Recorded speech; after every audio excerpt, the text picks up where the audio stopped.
एक एमएलए बनता है, वो फिर एमएलसी बनता है, फिर राज्यसभा का सदस्य बनता है, और फिर वो जब वो लोकसभा का सदस्य बनता है तो 4 पेंशन लेता है। और आपसे कहा जाता है कि हम पेंशन नहीं देंगे, क्योंकि अंग्रेजी में 4 एडिटर बैठे हैं, वो आर्टिकल लिखते हैं कि गवर्नमेंट को ये बोझ नहीं उठाना चाहिए। वो पैसा जो सरकार आपके पेंशन में खर्च करती, वो पैसा किसको जाता है? 5 बड़े उद्योगपतियों को जाता है जब उनका धंधा चौपट हो जाता है। तो सरकार जनता का टैक्स लेकर जनता का पालन पोषण ना करे और 4 उद्योगपति का धंधा डूब जाए तो उनको 5 लाख करोड़ दे और 2.5 लाख करोड़ आपके पेंशन पर खर्च ना करे। और कहा जाता है कि आप एनपीएस में निवेश करें। क्या हम और आप एक ही योग्यता रखते हैं? मान लीजिए कि मेरे पास 10,000 है और आपके पास भी 10,000 है, यहां पे 100 लोग हैं, सबके पास 10-10 हजार है।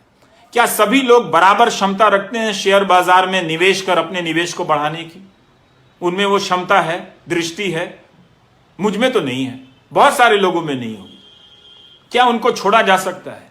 इसलिए आपकी मेहनत की कमाई टूटती जा रही है और यह प्रक्रिया चली आ रही है लंबे समय से। इसी का नतीजा यह हुआ है कि हम आज इस मोड़ पर पहुंचे हैं कि हमारी अर्थव्यवस्था ठप हुई है, नौजवान बेरोजगार हो गया है। तो आपकी जो नौकरी है वो व्यापक आर्थिक नीतियों से जुड़ी हुई है। अगर आप इसको नहीं लाएंगे बहस के केंद्र में, इसे मुद्दा नहीं बनाएंगे, इस पर आप अपने आप को नहीं आजमाएंगे, तो मेरे दोस्तों, ये बीच बीच में मेरी 40,000 की नौकरी, मेरी 50,000 सदस्यों की नौकरी, इसको लेकर आप लड़ते रह जाओगे। कोई फायदा नहीं होगा। 17 सितंबर को आपने इतना बड़ा आंदोलन किया, कोई फायदा नहीं हुआ। आप मेरी बात को सुनो, मेरे बारे में जो अफवाहें फैला रहे हैं वो फैलाते रहें। आईटी सेल का यही काम है। उनको मालूम है कि मैं बुनियादी सवाल कर रहा हूं और ये वो सवाल है जो 2017 से उठाने के कारण मेरा मजाक उड़ाया जाता है, पर मैं जानता हूं कि ये गलत हो रहा है। इसका शिकार मैं भी हूं। अगर अर्थव्यवस्था नहीं बढ़ेगी तो मेरी भी कमाई नहीं बढ़ेगी। हम जैसे लोग जो ऊपर जा रहे हैं नीचे सड़क के नीचे आ जाएंगे। और आपको तो जीवन में 10 साल या 5 साल के लिए ऊपर जाने का भी मौका नहीं मिलेगा। मुझे तो मिला भी, लेकिन मेरे जैसे बहुत कम लोग हैं और आप जैसे जो मुझसे ज्यादा काबिल हैं, आप लोगों को एक सिस्टम की नीतियों के तहत बर्बाद किया गया। आप समझिए इस बात को।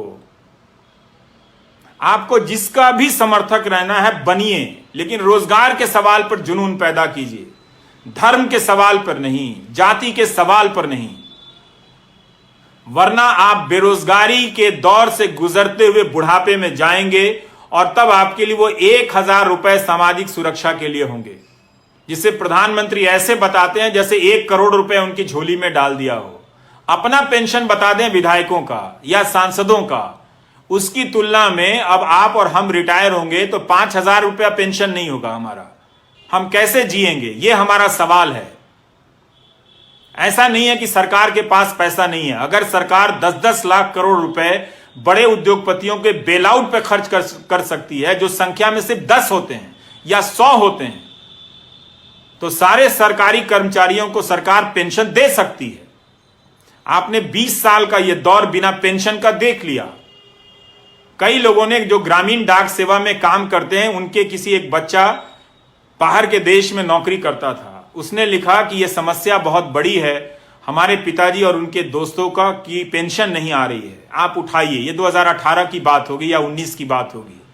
तो मैं इस विभाग को नहीं जानता था, तो उस लड़के ने कहा कि मैं न्यूजीलैंड या कहीं हूं तो मैं कमाकर अपने पिता को भेज देता हूं। पर उन्हें बहुत शर्मिंदगी होती है कि सरकारी नौकरी में 40 साल रहने के बाद भी बुनियादी जरूरतों के लिए बेटे पर निर्भर हैं। अच्छी बात है कि उनका बेटा भेज देता है, पर बहुतों के घर में ऐसी परिस्थितियां नहीं होंगी। उन्होंने बताया कि उनके पिता के कई दोस्त गरीबी में मर गए, इलाज की कमी के कारण मर गए। ये कब तक आप गोदी मीडिया का न्यूज चैनल और आईटी सेल देख देख कर ये तमाशा करेंगे? कब तक होने देंगे? इससे आपको क्या मिला? यह आपको समझने की जरूरत है। इसीलिए मुझे लगा कि मुझे नौकरी पर चर्चा करनी चाहिए। मैं क्यों पढ़ रहा हूं एक अर्थशास्त्र? ये मेरे काम का हिस्सा नहीं है। आज भी दो नेताओं ने कुछ बेहुदगी